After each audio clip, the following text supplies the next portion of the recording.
পানির বিপদসীমা সর্বোচ্চ পর্যায়ে পৌঁছানোয় মধ্যরাতে কাপ্তাই বাঁধের ১৬টি গেটের মধ্যে সবকটি ৬ ইঞ্চি করে খুলে দেওয়া হয়েছে। টানা বৃষ্টি ও উজান থেকে নেমে আসা পাহাড়ি ঢলে কাপ্তাই হ্রদের পানি বেড়ে বিপদসীমায় পৌঁছে যাওয়ায় সোমবার দিবাগত রাত ১২টায় গেটগুলো খুলে দেওয়া হয়। কর্ণফুলী জলবিদ্যুৎ কেন্দ্রের ব্যবস্থাপক মাহমুদ হাসান বলেছেন, বর্তমানে হ্রদের পানির উচ্চতা ও বৃষ্টিপাতের পরিস্থিতি নিবিড়ভাবে পর্যবেক্ষণ করা হচ্ছে। জলকপাট খোলার পরিমাণ পর্যায়ক্রমে বৃদ্ধি করা হবে।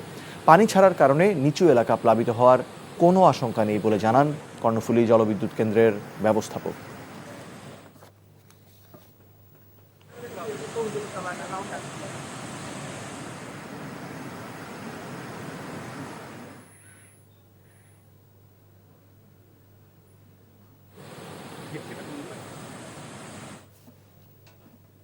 বান্ডেল থাকলে প্রতি সেনমানিতে টাকা বাঁচবে।